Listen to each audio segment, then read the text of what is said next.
Hello नमस्कार दोस्तों, मैं कुलदीप अग्रवाल आप सबका मेरे चैनल में स्वागत करता हूं। आज पढ़ेंगे हम कैलेंडर जो कैलेंडर के बारे में है। तो कैलेंडर में हम पढ़ें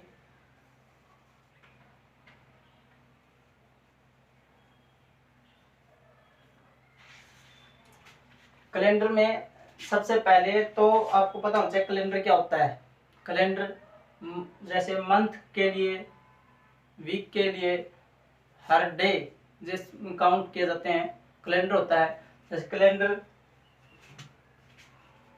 कैलेंडर में देखें तो एक सप्ताह है या 1 वीक है इज इक्वल टू 7 डेज।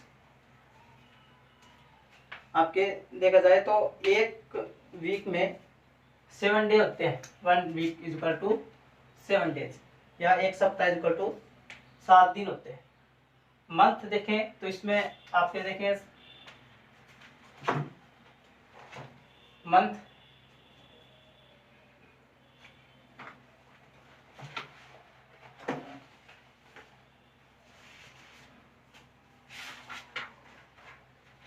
होते हैं इसमें जनवरी,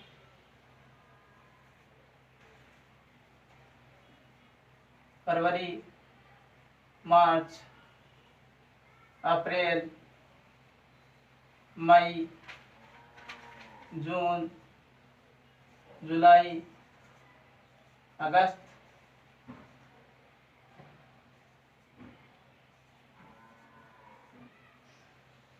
सितंबर, अक्टूबर, नवंबर,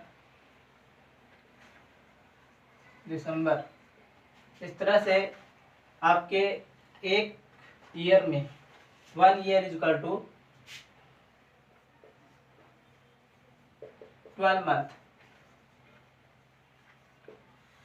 12 मंथ्स होते हैं। 1 ईयर इज इक्वल टू आपके पास 12 मंथ होते हैं। ठीक है।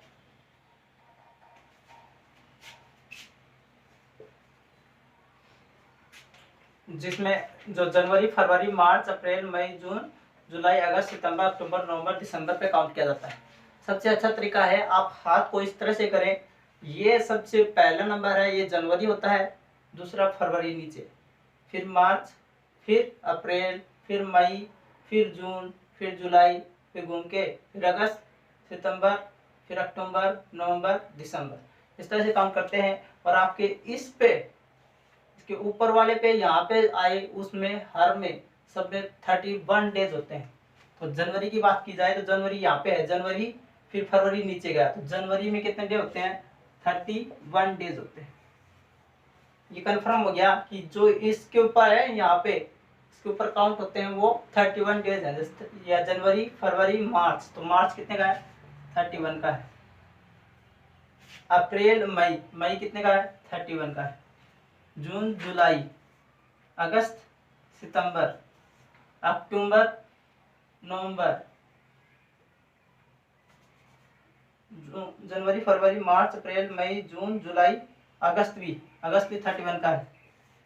सितंबर नहीं है, अक्टूबर है, नवंबर नहीं है, दिसंबर 31 का है।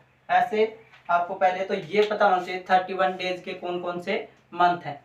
फिर आप फरवरी को छोड़ दें, फरवरी को छोड़कर और जो बच गए वो सभी 30 डेज के होते हैं। फरवरी को छोड़कर सभी 30 डेज के होते हैं। फरवरी में साधारण सिंपल साधारण वर्ष की बात की जाए तो उसमें 28 डेज का होता है फरवरी। कैलेंडर दो प्रकार के होते हैं, साधारण कैलेंडर, सिंपल कैलेंडर और दूसरा लीप कैलेंडर। तो लीप ईयर में क्या होता है कि आपके 29 डेज का होता है। ये फरवरी है, उसमें 29 डेज का होता है। साधारण सिंपल कैलेंडर की बात करें, साधारण कैलेंडर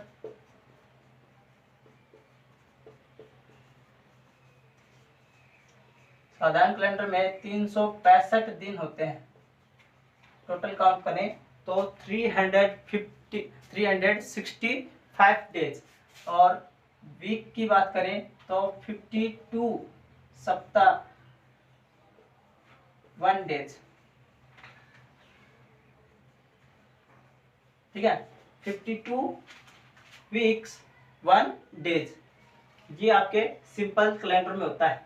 अगर आप साधारण कैलेंडर को देखें तो उसमें 52 सप्ताह 1 दिन होता है और उसमें टोटल 365 दिन होते हैं। अगर आप काउंट कर सकते हैं तो काउंट कर सकते हैं। दूसरा leap year, leap year calendar है, उसमें टोटल 366 डे होते हैं। 366, इससे एक मोर देन, क्योंकि यहाँ 28 है, यहाँ 29 हो जाते हैं। लीप ईयर में क्या होता है, 29 डेज होते हैं, इसलिए यहाँ पे 366 डे आता है। और सप्ताह की बात करी जाए, वीक्स बताएं तो वीक होते हैं 52 वीक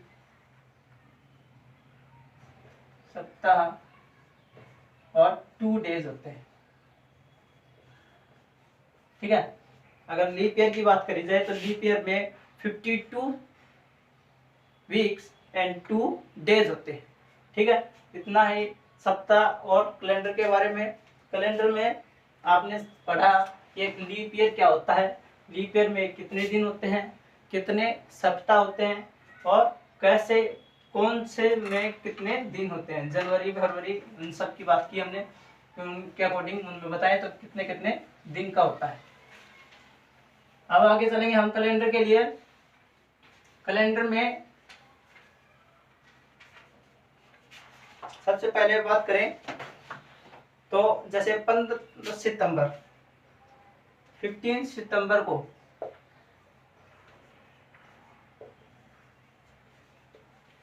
15 सितंबर 2002 को संडे है। तो आपको काउंट करके बताना है कि 15 सितंबर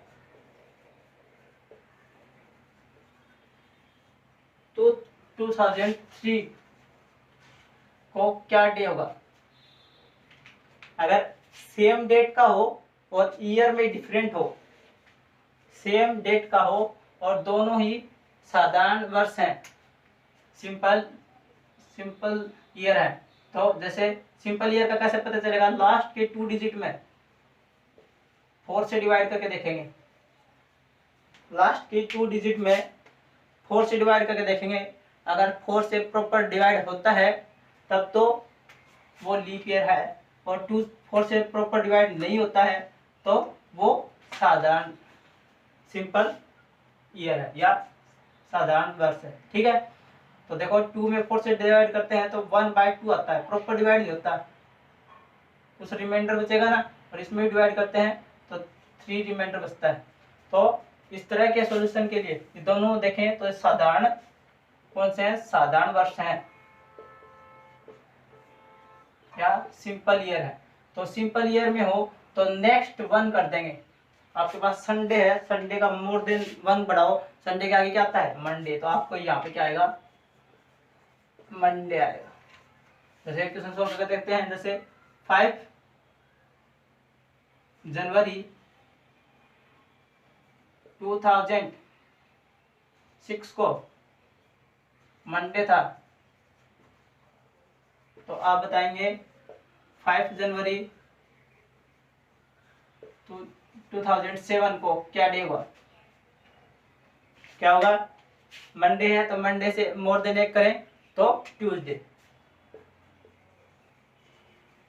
आ जाएगा। ऐसे हम किसी भी एक साल के डिफरेंस का डे बता सकते हैं।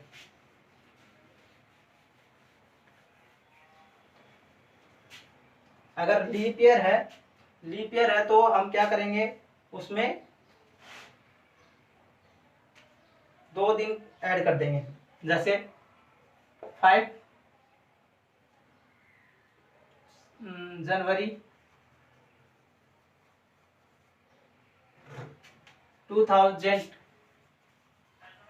को संडे था, क्या था, संडे था, तो आप बताएंगे 5 जनवरी 2001 को क्या डे होगा? तो अब देखें, लास्ट का 2000 है, तो 2000 में 4 से डिवाइड करें तो प्रॉपर डिवाइड होता है, ऐसे डिजिट आ जाए 2004 कर लेते हैं। लास्ट में 04 है, 4 में डिवाइड करेंगे 4 से, तो 4 1 जा 4, 1 बार प्रॉपर डिवाइड हो गया ना। तो ये क्या है, एक लीप ईयर है, और क्योंकि मैं जनवरी से काउंट कर रहा हूँ, तो जनवरी से काउंट कर रहा हूँ, तो जनवरी के बाद में फरवरी आती है, तो 1 डे मोर दिन हो गया ना, क्योंकि फरवरी में क्या होता है 29 डेज होते हैं, 1 डे मोर दिन हो गया। तो लीप ईयर के लिए क्या करेंगे, अब पहले तो हम 1 ऐड करते थे साधारण वर्ष के लिए, अब लीप ईयर के लिए क्या करेंगे, डबल 2 काउंट कर देंगे। तो संडे, मंडे, ट्यूसडे, तो आपका आंसर आएगा यहाँ पे ट्यूसडे। 5 जनवरी 2005 को क्या होगा, ट्यूसडे होगा। ठीक है, इस तरह से आप किसी का भी 1 ईयर का आप बता सकते हैं। एक टाइप और है, जैसे इस तरह का क्वेश्चन है, 5 अक्टूबर 2008 को ट्यूसडे है, तो 5 अक्टूबर 2009 को क्या डे होगा? अब इस तरह का क्वेश्चन दे दिया, इसको कैसे सोल्व करेंगे? तो देखो, अक्टूबर से दिया है 5 अक्टूबर 2008, ये 08 है, इसमें 4 से डिवाइड करेंगे तो प्रॉपर डिवाइड होता है 2 पे, इसलिए 2008 क्या है, एक लीप ईयर है। मान लिया लीप ईयर है, चलो ये बात मान ली कि लीप ईयर है, पर लीप ईयर कहाँ पे होता है, फरवरी पे, और अपना कहाँ गया, अक्टूबर। तो अक्टूबर के बाद में आएगा नवंबर, फिर दिसंबर, फिर 2008 की बात कर रहा हूँ, तो 2008 में, ठीक है, फिर जनवरी आ जाएगी, कौन से की, 2009 की, फिर फरवरी आ जाएगी 2009 की, फिर मार्च आ जाएगा 2009 का, अप्रैल आ जाएगा 2009 का, मई आ जाएगा, जून, जुलाई, अगस्त, सितंबर, फिर अक्टूबर आ जाएगा। इसमें 2008 की फरवरी कहाँ आई, 2008 की फरवरी तो कहीं आई नहीं, तो इसमें 1 डे ही ऐड करेंगे। ट्यूसडे के बाद में क्या लिखेंगे, वेडनेसडे, तो आपके 5 अक्टूबर 2009 को क्या होगा, वेडनेसडे ही होगा, क्योंकि 1 डे ही काउंट करेंगे, क्योंकि अक्टूबर से है, लीप ईयर तो है ये, पर फरवरी इसमें काम में नहीं ली, फरवरी वाला महीना अपने काम में लें तभी हम 1 डे मोर देन करेंगे, वरना नहीं।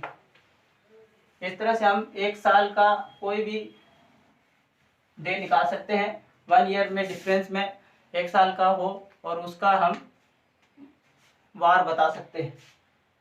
आगे पढ़ेंगे हम, जैसे यदि आपको समान पंचांग बता देते हैं, आपको पहले सेम कैलेंडर कौन कौन से हैं।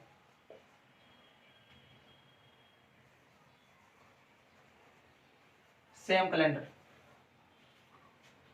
कैलेंडर देखें तो जनवरी के सेम कौन सा है,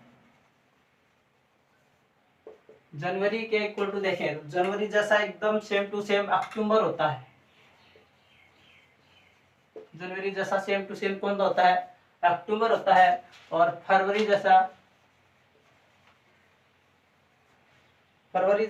मार्च होता है आपके पास, और कौन होता है, नवंबर होता है।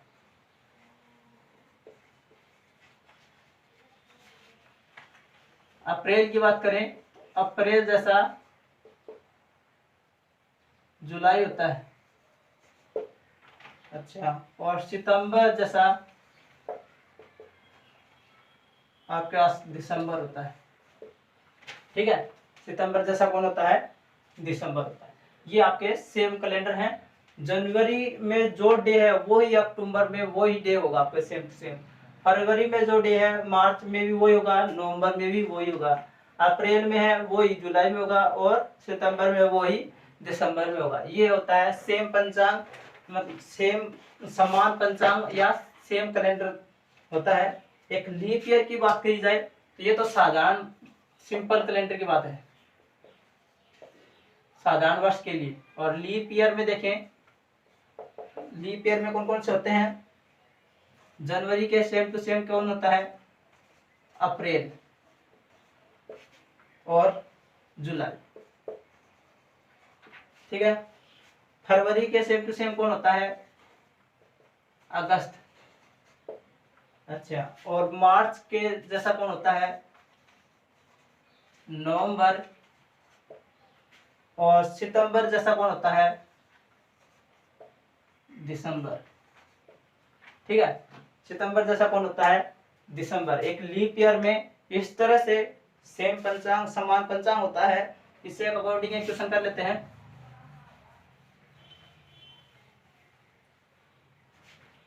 15 जनवरी 2002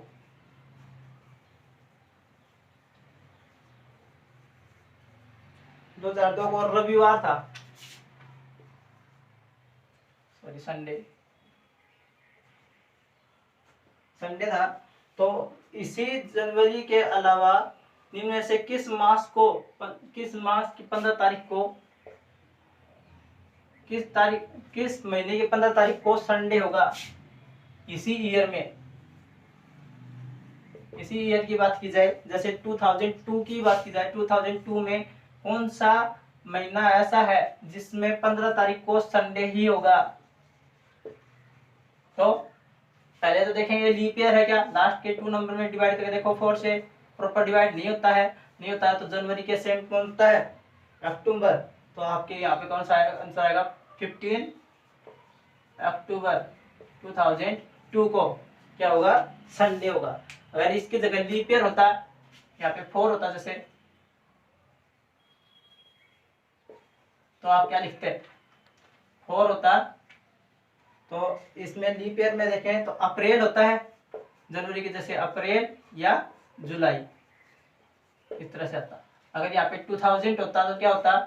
2000 पे आप कहेंगे कि लास्ट के 2 जीरो है उसमें 4 से डिवाइड करें तो प्रॉपर डिवाइड नहीं होता, ऐसे नहीं होता। ये 2000 है तो उसमें 400 से डिवाइड करेंगे। अगर 3 जीरो वाले डिजिट है लास्ट में डबल जीरो वाले डिजिट है तो उसमें 400 से डिवाइड करेंगे। लास्ट में कोई भी डिजिट है आपके, जैसे 1900 है तो इसमें भी किससे डिवाइड करेंगे? 400 से डिवाइड करेंगे। तो 2000 है, इसमें 400 से डिवाइड करेंगे, डबल जीरो कैंसिल, 4 5 20, तो ये 5 से कटता है, 4 से प्रॉपर करता है, इसलिए ये क्या है? एक लीप ईयर है। तो 2000 की बात की जाए तो भी क्या आएगा आपके? अप्रैल और जुलाई ही आएगा, ठीक है। अब वार याद करने का, ये हो गया आपके सेम कैलेंडर। किस तरह से आपके कैलेंडर सेम है वो आपको पता चल जाएगा। How many day are 8 August to 9 September. इसमें ये क्वेश्चन दिया है और ये बोल रहा है कि इसमें बताओ इनके बीच में कितने डेज हैं। हाउ मेनी डेज, कितने डेज हैं, ये डेज काउंट करने हैं। तो आपको मैंने अभी बताया था अगस्त, अगस्त के बाद कौन आता है? सितंबर, फिर अक्टूबर, फिर नवंबर, फिर दिसंबर, फिर अगला चालू हो जाएगा जनवरी, फरवरी, मार्च, अप्रैल, मई, जून, जुलाई, अगस्त, सितंबर, अक्टूबर, सितंबर तक ही, 9 सितंबर तक ही ये है। इसमें डे काउंट कर लेंगे, 8 डे तो यहाँ हो चुके। तो अगस्त को देखें तो जनवरी फरवरी मार्च अप्रैल मई जून जुलाई अगस्त। अगस्त घूम के यहाँ पे आता है, 31 डेज का होता है। 31 में से 8 सब्ट्रैक्ट कर देंगे, आपके पास बच गया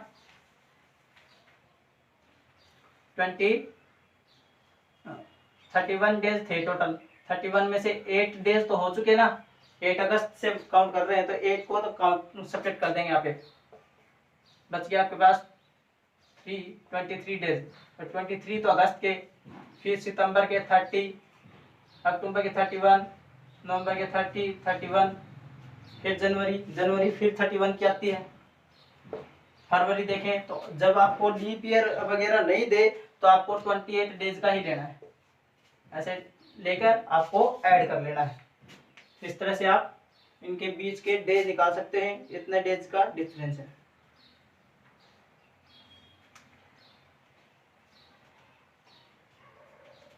हाँ, ये यहाँ पे अगर आपको ईयर दे, जैसे 2008 से 2009 तक दे, तभी आप ऐसे करेंगे। अगर आपको डायरेक्ट दिया है 8 अगस्त और 9 सितंबर के बीच में कितना डिफरेंस है, तब आप ये पूरा नहीं लिखेंगे यहाँ तक का, फिर आप लिखेंगे अगस्त और सितंबर को ही, अगस्त और नेक्स्ट क्या आता है, सितंबर ही आता है। तो 23 डेज तो यहाँ पे बच गए और 9 तक यहाँ, तो 9 ये ऐड कर देंगे हम, आपके पास आ जाएगा 32 डेज, 32 डेज आ जाएगा इसका आंसर। ठीक है, अगर सिंपल दिया है, ईयर नहीं दी है, तो आप किसे निकालेंगे, ऐसे दोनों को ऐड कर देंगे जिससे आपका डिजिट सोल्व हो जाएगा। एक वार निकालना देखें, कैलेंडर में वार निकालने का फॉर्मूला, वार ज्ञात करना या डेज काउंट करना, डेज बताना कैसे डेज निकालते हैं। तो उसके लिए आपको फॉर्मूला होता है क्या, तारीख प्लस मास प्लस शताब्दी प्लस वर्ष प्लस अधिवर्ष बाई 7। ये उनके लिए है जो जॉब की तैयारी कर रहा है, उनके लिए ये फॉर्मूला बता रहा हूँ मैं। और तो पीछे था वो सब क्लास वालों के लिए भी था, सभी के लिए था। ये जॉब की तैयारी कर रहे हैं उनके लिए, जैसे 26 जनवरी 1950, तो इसके लिए पहले उनको एक कोड याद करने पड़ेंगे। मास कोड होता है, माह कोड या महीने के कोड बोले, महीना कोड, वो कोड याद करने पड़ेंगे। साधारण वर्ष के लिए होता है 1440250361446, ये होता है। ये सबसे पहले आए जनवरी के लिए, ये फरवरी के लिए, ये मार्च के लिए, अप्रैल के लिए, मई के लिए, जून के लिए, जुलाई के लिए, अगस्त के लिए और सितंबर के लिए, अक्टूबर, नवंबर और ये दिसंबर के। इस तरह से मास कोड होते हैं। आपको जैसे आपके आधार नंबर याद है, वैसे ही आपको ये नंबर याद करने पड़ेंगे। मोबाइल नंबर की तरह आप इसको 2-4 बार रिपीट करेंगे, आपके नंबर याद हो जाएगा 1440250361446। इस तरह से आप साधारण वर्ष के कोड याद कर सकते हैं। याद रखना ही पड़ेगा आपको इसको, 1440250361446 2 बार रिपीट करेंगे, आपके याद हो जाएगा। अगर लीप ईयर की बात की जाए, यहाँ पे लीप वर्ष हो, तो आपके जनवरी और फरवरी का कोड चेंज होता है। जनवरी का तो 0 हो जाएगा और फरवरी का 3 हो जाएगा, और बाकी सेम है, सेम टू सेम। लीप वर्ष में सिर्फ ये 2 कोड चेंज होते हैं, जनवरी और फरवरी, जिससे आप किसी भी डे को निकाल सकते हैं। महीने कोड तो आपको पता चल गया। अब शताब्दी कोड कैसे निकालें? शताब्दी कोड निकालने के लिए आपके पास एक और है ऑप्शन कि आप 4206 याद कर लें, 4206, और ये आता है 17, 18, 19, 20। 17 की ईयर है आपके पास, 17 ईयर है तो 4 लगाएंगे। 18 की ईयर है, जैसे 1749 दे दिया, तो आपका इसमें कोड क्या होगा, 4 होगा। 1892 हो तो 18 वाली सन है ना, तो आपका कोड होगा 2। 1950 है तो कौन सी ईयर है, 19 वाली है, तो इसके लिए 0। और 20 वाली है, जैसे 2020 चल रही है, 2020 की बात करें तो उसके लिए कोड आएगा 6। आप इसको आगे पीछे और भी बढ़ा सकते हैं। जैसे 4206 है, इधर 17 से भी पीछे चलना है तो आप 16, 15, 14, 13 लिख सकते हैं। अगर 20 से आगे जाना है तो आप यहाँ लिखेंगे 21 या 22 या 23 या 24 लिख सकते हैं। और भी आगे जा सकते हैं आप, और भी आगे जाएंगे तो 4206 लगा लेंगे फिर से, 25, 26, 27, 28। पीछे जाना है तो फिर 4206 लिख देंगे, पीछे काउंट कर लेंगे 20, 19, 18, 17। और पीछे जाना है 4206 लिख देंगे, 16, 15, 14, 13। इस तरह से आप किसी भी ईयर का कोड लिख सकते हैं। कोड लिखना आ गया आपको, वर्ष आपको पता ही होता है कौन सा वर्ष है, और अधिवर्ष निकालना, अधिवर्ष मतलब होता है लीप ईयर निकालना। जैसे आपको दिया है क्वेश्चन कि 26 जनवरी 1950, 26 जनवरी 1950 को क्या डे होगा। किसी ने मेरे को बहुत अच्छा सुझाव दिया कि सर आप ये कैलेंडर वगैरह पढ़ा रहे हैं तो इसी के साथ साथ आप हमें भी पढ़ा दें। तो ये जो बड़े बच्चे हैं उनके लिए ही है, जो छोटे बच्चे हैं उनके लिए नहीं है।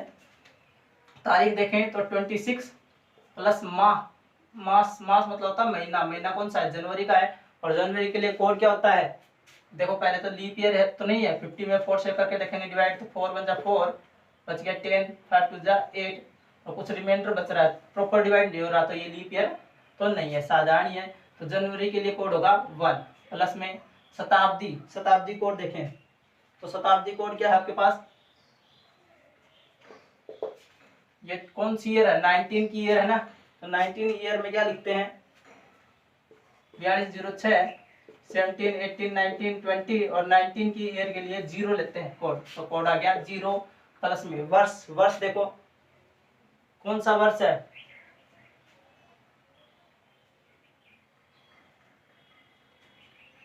1950 है ना, तो लास्ट में देखेंगे कौन सा 50 वाला, तो 50 लगा देंगे, प्लस अधिवर्ष देखें तो अधिवर्ष निकालने पड़ेंगे, 50 में आप 4 से डिवाइड करेंगे, 50 में 4 से डिवाइड करके देख लें, 4 1 जा 4, रिमाइंडर बच गया 5 में 4 गया 1, और 0 नीचे उतारेंगे 5, 4 2 जा 8, रिमाइंडर बच गया 2।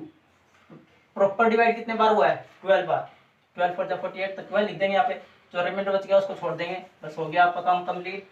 इसको ऐड करके 7 से डिवाइड कर देंगे, 26 और 1 27, प्लस में इधर देखें तो 62 डिवाइड बाय 7, दोनों को ऐड कर दो, 7 और 2 9, 6 और 2 8 बाय 7, 7 से डिवाइड करेंगे, 7 1 जा 7, 1 बच गया, 7 2 जा 14, 7 2 जा 14, 12 बार प्रॉपर डिवाइड हो गया।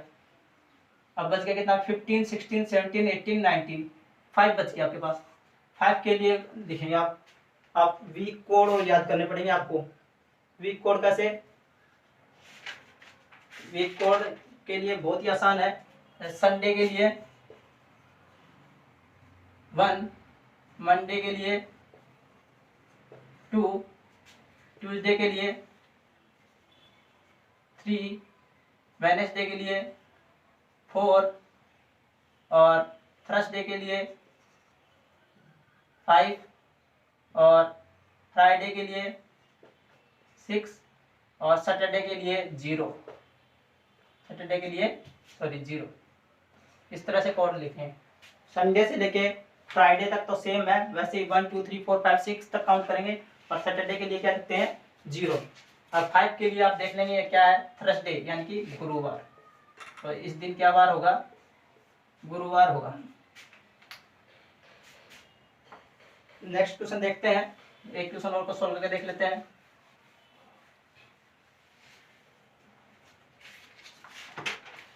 जैसे 15 अगस्त 1947 है, इसको देखें तो